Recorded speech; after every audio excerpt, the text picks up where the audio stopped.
आपका पुनः बहुत बहुत स्वागत है। आज हम साझेदारी के जो सामान्य सिद्धांत हैं इस पर मैं आपसे चर्चा करना चाह रहा हूँ। वास्तव में इस चैप्टर से भी काफ़ी बहुविकल्पी प्रश्न परीक्षा में पूछे जाते हैं।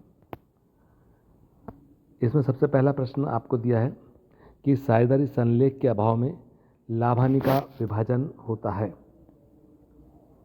इस बारे में हम थोड़ा ध्यान रखेंगे कि जो सामान्य सिद्धांत हैं साझेदारी के, उसमें एक सिद्धांत ये भी है कि यदि कुछ ना कहा हो या साझेदारी संलेख ही ना हो तो लाभ हानि का विभाजन समान अनुपात में किया जाएगा। इसके बाद दूसरा प्रश्न है, फर्म के लिए आहरण पर ब्याज क्या है। आहरण का मतलब हुआ कि जो साझेदार है उसने अपने व्यक्तिगत उपयोग के लिए फर्म से सामान लिया है या पैसा लिया है, उसके बदले में वो अपने को यानी फर्म को कुछ ब्याज देगा, तो निश्चित तौर पर वो जो चीज़ है वो फर्म के लिए लाभ होगी। इसके बाद अपन आगे चलते हैं। तीसरा प्रश्न आपके सामने, साझेदारी संलेख के अभाव में ऋण पर ब्याज। ये काफ़ी पूछता है एग्जाम्स में इस प्रश्न को। इसकी दर है 6%। 6% की दर से ब्याज दिया जाएगा अगर कुछ कहा नहीं है तो। फिर चौथा प्रश्न है, साझेदारी संलेख बनाना ये ऐच्छिक है। साझेदारी संलेख जो है उसको बनाना जो है वो ऐच्छिक है, इस बात का हम ध्यान रखेंगे। साझेदार का दायित्व होता है, हमको ये पता होना चाहिए कि एकाकी व्यापारी और साझेदारी में साझेदार, इन दोनों का जो दायित्व वह असीमित होता है। यानी कि यदि मान लो फर्म को हानि होती है तो साझेदार को अपनी व्यक्तिगत संपत्तियों को भी बेचना पड़ सकता है। इस प्रकार उसकी लायबिलिटीज़ जो है वो अनलिमिटेड होती है, जबकि कंपनी की स्थिति में जो दायित्व है वह सीमित होता है। तो ये बात बिल्कुल स्पष्ट तौर पर आपको पता होनी चाहिए कि एकाकी व्यापारी और साझेदार इन दोनों का दायित्व असीमित होता है, अर्थात व्यापार की संपत्तियों के लिए अपनी व्यक्तिगत संपत्तियों को बेचना पड़ सकता है, बट कंपनी की स्थिति में जो दायित्व है वह लगभग कंपनियों पे, सभी कंपनियों पे सीमित होता है। आजकल असीमित दायित्व वाली कंपनियों का चलन खत्म हो चुका है। 6वें नंबर पे आता है आहरण पर ब्याज, फर्म के लिए क्या है। इसके पहले भी अपन ये प्रश्न को देख चुके हैं। निश्चित तौर पर ये फर्म की आय है, इसका हम ध्यान रखेंगे। इसके बाद ख्याति क्या है, तो ख्याति में देखो दो बातें आप पकड़िएगा। एक तो ख्याति एक स्थायी संपत्ति है और दूसरा ख्याति जो है वो एक अमूर्त संपत्ति है, अर्थात उसको आप देख या स्पर्श या छू नहीं सकते, अर्थात उसका कोई मूर्त अस्तित्व नहीं है, इसी कारण उसको अमूर्त कहा गया है। तो इस प्रकार ख्याति एक स्थायी और अमूर्त संपत्ति है, इसका हम ध्यान रखेंगे। इसके बाद आता है औसत लाभ की गणना से पूर्व वर्ष की हानियों को हम क्या करते हैं, तो इसका उत्तर है घटाते हैं। बस वास्तव में जब औसत लाभ की गणना की जाती है तो जहाँ लाभों को जोड़ा जाता है वहीं अगर हानि हो तो निश्चित तौर पर उससे आपको घटाना पड़ेगा। इसके बाद अपन आगे चलते हैं। अगला खंड रिक्त स्थान की पूर्ति के संबंध में है। इसमें आपको दिया हुआ है कि साझेदार व्यवसाय में साझेदारों का दायित्व, मैंने अभी पहले आपसे चर्चा किया, असीमित होता है। दूसरा प्रश्न है, स्थायी पूंजी पद्धति में खालिस्तान खाता भी बनाते हैं। तो इसमें अपने को ये ध्यान रखना पड़ेगा कि जो चालू खाता है, चूँकि स्थायी पूंजी पद्धति मतलब पूंजी स्थायी होगी, तो हमको बाकी जो चीज़ें हैं उनका लेखा करने के अलग से चालू खाता, साझेदारों का चालू खाता भी आपको बनाना पड़ेगा। फिर तीसरा प्रश्न है, साझेदारी फर्म का पंजीयन ऐच्छिक है, आपको करवाना है तो आप करवाएं, ना करवाना है तो कोई बाध्यता नहीं है, ऐच्छिक है पूरी तरह से। साझेदार का फर्म के साथ जो संबंध होता है वो प्रधान का और एजेंट का, इनके बीच के संबंध को एजेंसी के रूप में अपन देख सकते हैं। तो इस प्रकार फर्म को हम प्रधान बोल सकते हैं और साझेदार को उसका एजेंट कह सकते हैं। फिर दिया आपको गुणनफल विधि द्वारा खालिस्तान पर ब्याज की गणना की जाती है। तो इस पर हम ध्यान रखेंगे कि जो आहरण है उस पर ब्याज की गणना जो है वो गुणनफल विधि के द्वारा हम लोग करते हैं। फिर अगला 6वां प्रश्न, साझेदारी संलेख बनाना खालिस्तान नहीं है, तो इसका उत्तर है कि अनिवार्य नहीं है, ये ऐच्छिक है।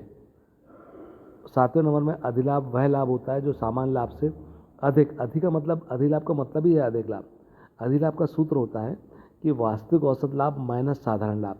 तो जो वास्तविक औसत लाभ और साधारण लाभ का अंतर है, अर्थात कितना ज़्यादा है कितना अधिक है, तो वो अधिक जो अर्जित किया जाता है वो आपका अधिलाभ कहलाता है। ख्याति एक खालिस्तान संपत्ति है। पहले भी चर्चा में आपसे किया कि ख्याति में दो बातें ध्यान रखें कि एक तो स्थायी संपत्ति है और दूसरा साथ ही साथ अमूर्त भी है, अर्थात उसे आप स्पर्श नहीं कर सकते, छू नहीं सकते, सिर्फ ये एक अमूर्त रूप में संपत्ति है। फिर अगला प्रश्न है 9वां, ख्याति पर खालिस्तान नहीं लगाया जाता, तो जो अवक्षय है या ह्रास है या डेप्रिसिएशन है वो जो है वो ख्याति पर नहीं लगाया जाता।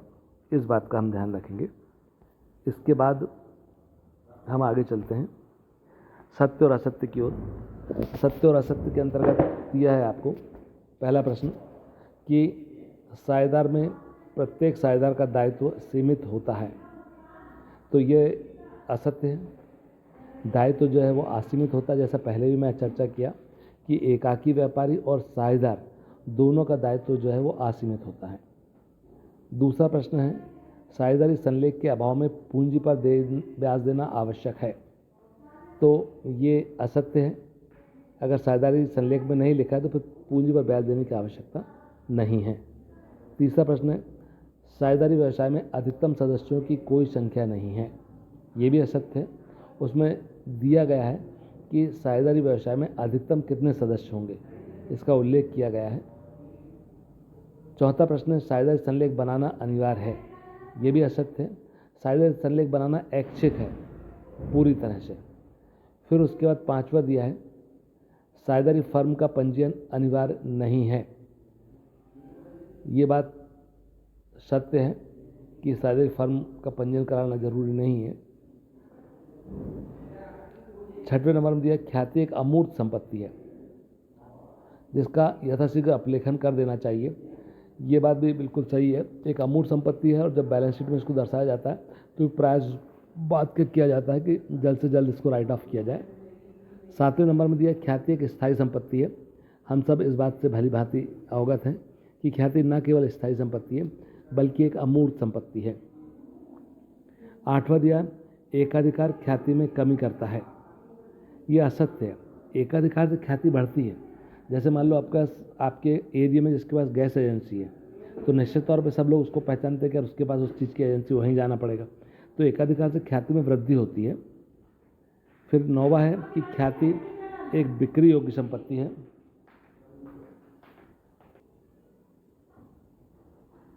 ख्याति एक बिक्री योग्य संपत्ति है, ये बात सत्य है। वास्तव में जैसा हम जानते हैं कि ख्याति के विभिन्न प्रकार होते हैं, बिल्ली के स्वभाव की, कुत्ते के स्वभाव की, चूहे के स्वभाव की, और बिल्ली के स्वभाव की ख्याति की वैल्यू बहुत ज़्यादा होती है। तो इस आधार पर अपन इस बात को जानते हैं कि ख्याति एक बिक्री योग्य संपत्ति है। इसके बाद आता है सही जोड़ी बनाइए। इसमें सबसे पहला प्रश्न अपने को दिया ख्याति, तो वास्तव में व्यापार की जो प्रतिष्ठा है या व्यापार का जो एक सुनाम है, एक उसकी जो छवि है, उसको हम लोग ख्याति के रूप में देखते हैं।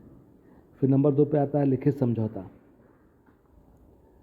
तो जो साझेदारी संलेख है जिसमें उन बातों को लिखा जाता है कि साझेदारी को किस तरीके से चलाया जाएगा, उस समझौते को ही हम लोग साझेदारी संलेख के नाम से जानते हैं। फिर तीसरे नंबर में अधिलाभ। अधिलाभ का सूत्र है औसत लाभ ऋण सामान्य लाभ, यानी औसत लाभ सामान्य लाभ से कितना अधिक है, उस अधिक को ही हम लोग अधिलाभ कहते हैं। फिर चालू खाता, तो चालू खाता उस स्थिति में बनाया जाता है जबकि स्थायी पूंजी खाता हो, क्योंकि बाकी मदों को लिखने के लिए अलग से खाते की आवश्यकता पड़ेगी क्योंकि पूंजी स्थायी है। इसी कारण चालू खाता स्थायी पूंजी खाते की स्थिति में बनाते हैं। और आंतरिक दायित्वों के अंतर्गत जो साझेदार का ऋण है उसे आंतरिक दायित्व माना जाता है।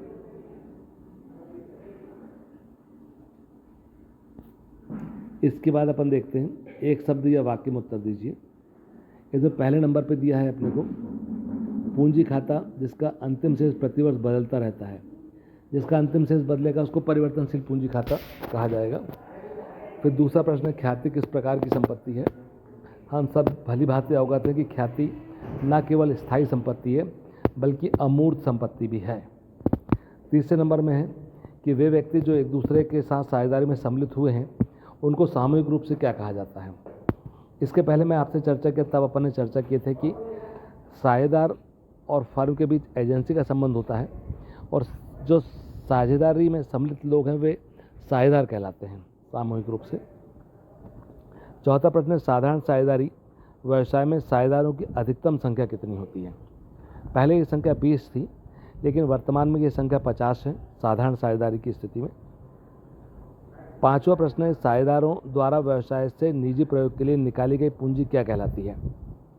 निश्चित तौर पर किसी भी साझेदार द्वारा व्यवसाय के लिए अगर निजी प्रयोग के लिए भले ही रोकड़ निकाली गई हो या कोई सामान निकाला गया हो, उसे हम लोग आहरण के नाम से जानते हैं। छठवें नंबर में दिया ख्याति बराबर से अधिलाभ बटे सामान्य ब्याज की दर गुणित 100। ये ख्याति की पूंजीकरण विधि का सूत्र है, जिसमें हम अधिलाभों का पूंजीकरण कर ख्याति की गणना करते हैं। सातवां, सामान्य लाभ क्या है। सामान्य लाभ का मतलब ये है कि एक साधारण व्यवसाय को सामान्य दर से कितने रुपए का लाभ होता है, या कोई पैसा मान लो कहीं डिपॉजिट किया गया तो उसमें एवरेज कितना पैसा अपने को रिटर्न के रूप में मिलेगा, वो सामान्य लाभ कहलाता है। और आठवां प्रश्न है, ख्याति के मूल्यांकन का आधार क्या है। ख्याति के मूल्यांकन का बुनियादी आधार है उसकी कमाने की क्षमता। एक सीधी सादी बात यह है कि ज़्यादा लाभ कमाने की क्षमता ही ख्याति कहलाती है।